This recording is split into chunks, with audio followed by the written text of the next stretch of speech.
So we started running towards the stairway. Then it stopped, and I looked at him and I laughed. I was like, where are we running? If this thing's coming down, there's nowhere to go. I ran to the north windows, and all I could see was this white cloud of dust just pressed up against the glass. I couldn't see a thing.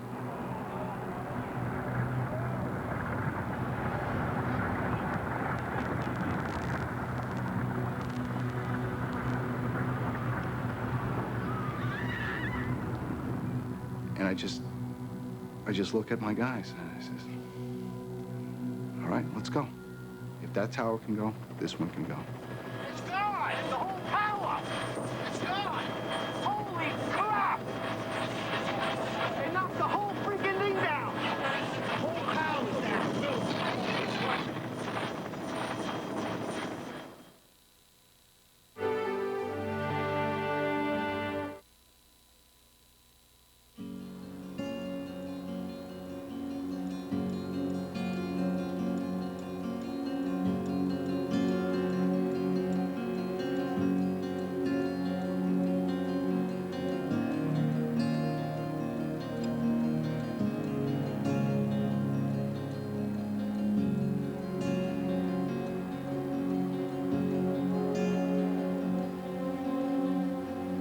Everything started to fall apart. My daughter-in-laws are calling me. What do you think the boys are? I says, they're all right. I said, they're two good kids. They're good. My wife came home. She knew something was wrong. And we're sitting there and she's saying, you're not telling me everything. I said, Mama, I'll tell you everything. I don't know anything. I said, we just know that the boys are at the World Trade Center. Everybody responded, the entire emergency service unit. Whoever was working that day responded. We were put into teams. They had asked us to respond down a side street to a helicopter. The call was made that there'd be no roof operations at that time. The fire was too much out of control.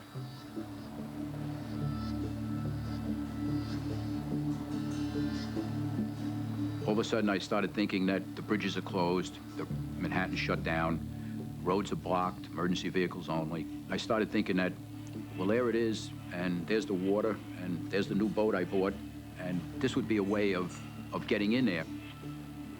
I figured I'd go to 36 engine, but when I got up there along the boulevard, it was all backed up with traffic. So I immediately called my brother. Like mental telepathy, the phone rang, and it was TJ on the other end. And he says, is that boat of yours running? And I says, it's getting ready. I says, let's go. Get hooks, axes, oxygen bottles, medical gear, gloves, helmets.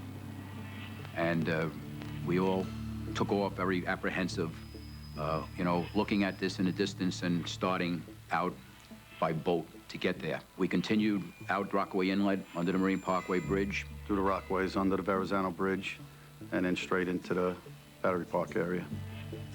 Police boats and Coast Guard boats were blocking the harbor. I told the fellas, put on the fire helmet, put one of your jackets on, and get up in the front. And when we got close enough, we pointed to the fire helmet and said, we're going there. I could see the atrium of the World Trade Center, the big glass dome, and I could see the back of it collapsed. I could see buildings with, whole corners missing off it, steel beams hanging out of buildings. All of a sudden, I felt the, shakiness of, because you started to now realize the massiveness of what has happened here in front of us. And I thought to myself, what did I do? I just dropped these 5 men off, and did I drop them off to their death? Was it worth it?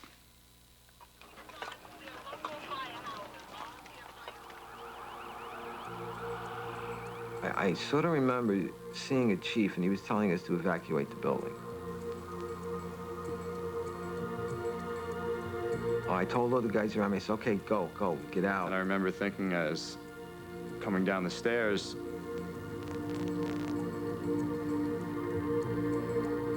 now how are we going to fight this fire? This building is 110 stories. Now what are we going to do? Are we just going to let this building burn? But that wasn't my immediate problem. My immediate problem was to get my guys out of that building. At this point, we're running down the stairs until we came to a point where there were civilians. We were giving them hits of our air. And we probably made it to like the 5th floor where ladder 6 was helping an elderly woman. We came upon a woman named Josephine Harris who was standing in a doorway near the stairway. She was a 59-year-old woman, and she has fallen arches. She doesn't walk well on a good day, and this greatly slows our descent. I got caught up with some people that were having problems getting down the stairs. Inside my head was screaming, I wanted to get out of this building, but I was helping these people. And once I was with somebody, they were going one step at a time. Therefore, I was going one step at a time. And I was counting, I was looking at the numbers of the floors. It would be like 19, 18, 17, and I just wanted to get out of that building, you know? Finally, we got down to the lobby, and Lieutenant McGlynn comes up. I did a quick roll call just to account for everybody. And he counts 1, 2, 3, and the 4th one's missing, which was John Drum. He was like, where was the last time you saw him? We're like at the 5th floor. I told my guys to stay there, and I said, I'm gonna go check on John. I had said, you shouldn't go alone, so I went with him. Walked into the stairwell, walked up a couple flights. The lieutenant was 2 floors below me. It's when I ran into the guys from 6 truck, and I'd asked them, is anyone else coming down? And they're like, no, we're it. Once we made it to the 4th floor, Josephine Harris fell to the floor, and she started crying. She said she couldn't go anymore. She couldn't go on. Jeffrey starts walking back into the staircase. I follow him. I yelled up to the lieutenant, and I said to him, I said, Lou, you coming? And he says, yeah, I'll be right down. The clock is banging away like a church bell in the back of my head. We gotta get out of here. We gotta keep moving. We gotta get out of here. And so I broke into the 4th floor, looking for a sturdy chair that we could put her on, and we could pick her up and we could run with her. James and I were waiting. The chief was right with us, Chief Prunty. And I don't know what made me turn around and realize that, you know what, this isn't working out. We're just gonna have to drag her. As I'm running back, I'm thinking, oh, maybe this building isn't gonna collapse. It's been about 20 minutes, 25 minutes.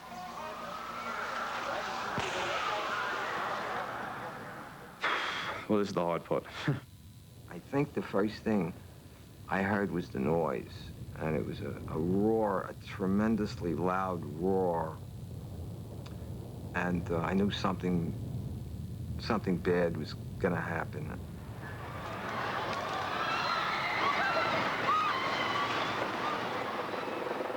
We turned, we started running up West Street.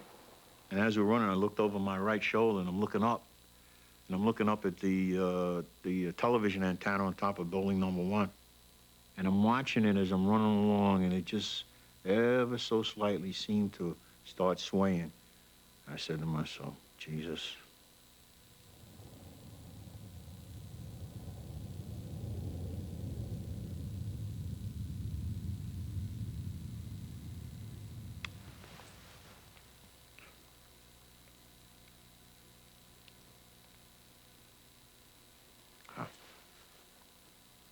The floor almost became ripple-like, almost like it had waves. And I lunged for the door, and initially I couldn't open it. And it took a second pull to open the door. I must have caught it at a time where things lined up and I was able to open it. And I just dove for the stairway, and I just crawled up into a ball waiting for something big to hit me. I just kind of hit the floor, and I rolled to the wall.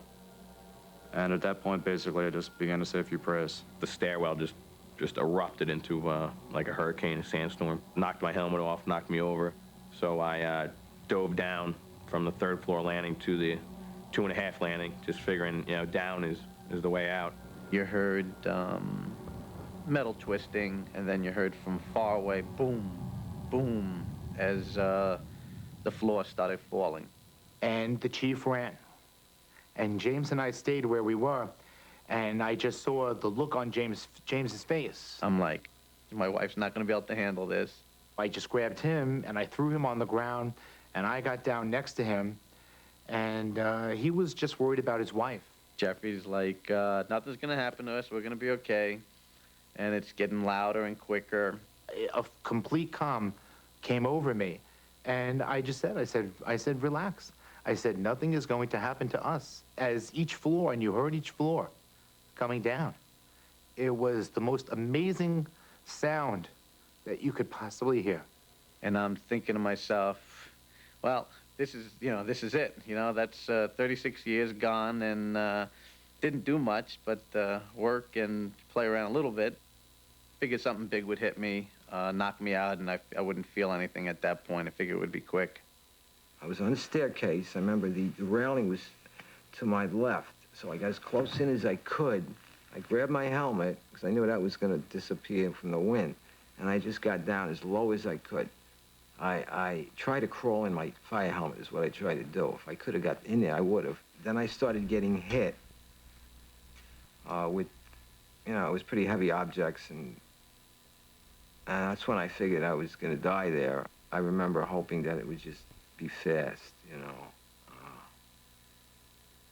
and then it got dark, and then all of a sudden it all stopped. There was no more noise. There was no more wind. It was very, very silent.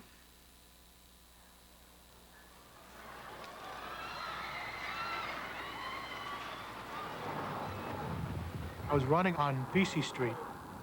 There was a police officer who came in next to me. We ran together, and he looked at me and says, "Father, can I go to confession?" And I said, "Well, this is an act of war, isn't it?" He said, "Yes, it is." I said, "Well, then I'm going to give everyone general absolution," which I did. There was no big tunnel with a white light at the end. There was no story of my life, and all the people that are going to miss me and I'm going to miss and this, that, the other thing. It was just me saying to myself, this is it, this is it, this is it. Once we realized what it was, we went running back to 47 truck, parked in front of One Liberty. The last thing I saw was this big square across from One Liberty Plaza with a hole in the middle of it. And I remember looking at that while I'm crouched down in the rig. And then I couldn't see anything anymore. And everything just went black. Nothing big hit me. It was just all everything was pulverized. So little dust and little rocks. I don't think I'm one of them. You okay, sir? So I had to pick my hood up and breathe through that little breaths, because I couldn't. I took one deep breath when that dust cloud hit, and I started coughing and choking. Back to you. Until finally, it started to settle. And then I was able to make out that Art Deco thing across from One Liberty Plaza again. And I was alive, So we all got up, we all looked at each other, made sure everybody was still with us. Everybody was there. We said, all right, let's go. Let's find what we can do. Now we start to hear the stuff over the radio from the firefighters, how they were trapped. I wish you could do something. They were trying to give information of where they were, and that was... We have units trapped in the train station, Park Place on the 2 and 3 line, Park Place 2 and 3, and we also have... It was heart-wrenching. It was one guy, some piece of the building had fallen on him. He just, kept saying, somebody help me. Somebody help me. It was just undescribable. I never experienced anything like that before.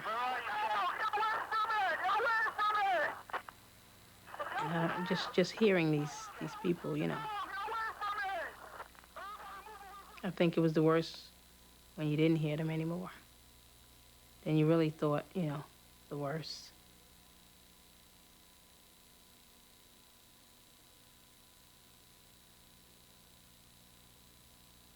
I kept thinking it was just the top 30 floors came down, not the whole building. But you couldn't see anything. And I remember seeing Joe Brozzi. I said, Joe, we got to go back. Ronnie's in there. And Joe said, well, I'm with you. Let's go. But the chief was standing there, and he said, no, he's gone. And I was like, what do you mean he's gone? He's not gone. He said, the building's gone. And that's when it, it finally hit me, Because I'm thinking we can go back in there for him.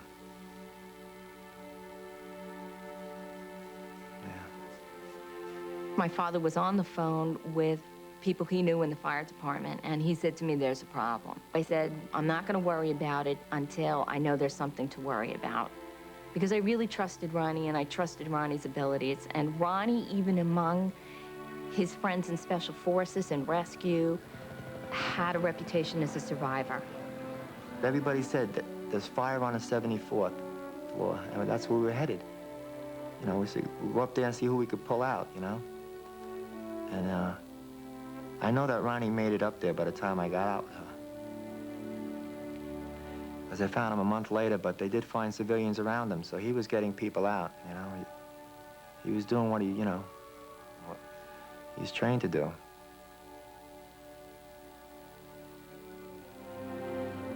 The fellows don't wait, they go in. That's their instinct. There's a problem in there, we need to go in there and we need to get these people out. I feel that everything in Ron's life prepared him for that day. She's such a strong person. I know I should call her more, but I feel I'm not guilty, but it's just, I don't know, a weird feeling, you know, doesn't seem like I was half the man her husband was, and, you know, why did, you know, how come he didn't make it, you know? Doesn't make sense. I don't know.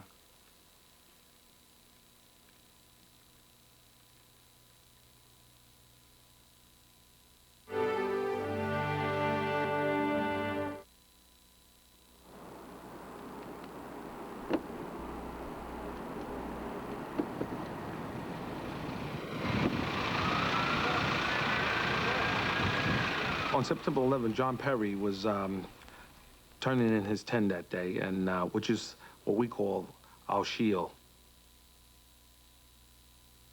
John Perry, who was literally retiring from the New York City Police Department. He had signed his paperwork, left it on the desk on the 10th floor of headquarters when the buildings were struck.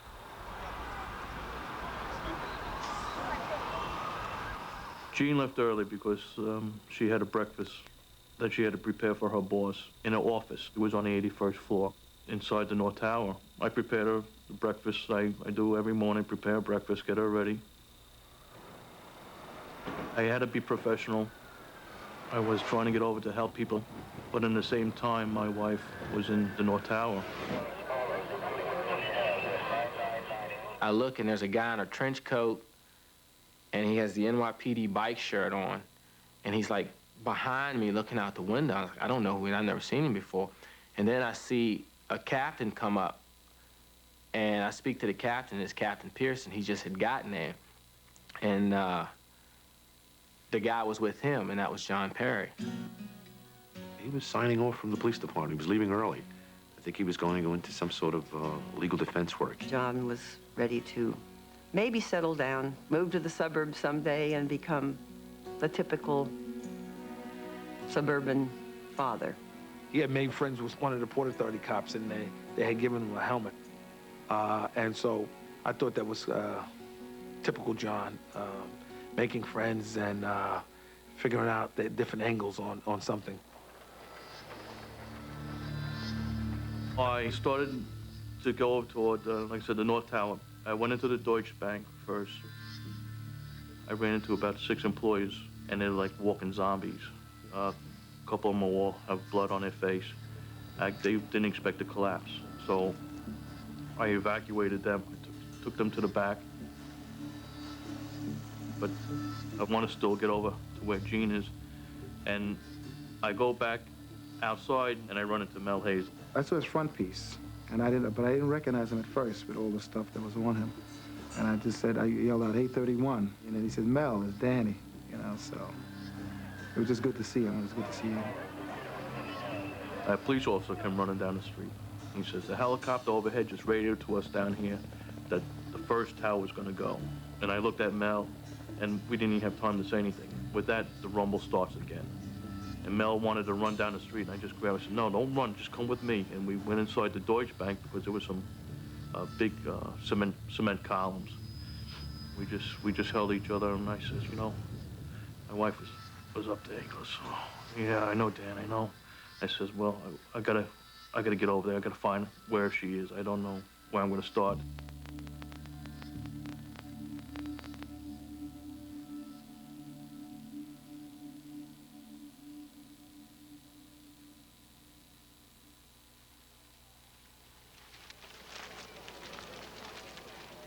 He was searching, even though his wife, was in peril. He was doing his job. He was doing his job, looking for people. I could see the shadow of the debris coming down. And then you felt this tremendous wind. And you heard the boom, boom, boom, boom, boom, boom. And everything was completely black. I couldn't see John at this point. I couldn't hear anyone. And for a moment, I thought I was the only person possibly alive.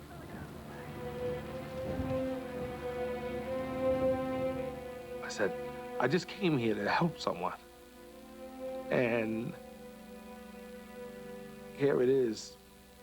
I'm seeing my end. I was walking in a daze in Chinatown, and this gentleman stopped me and asked me if I needed anything, and I said, yes, please, I need a phone. I said, my husband's a fireman.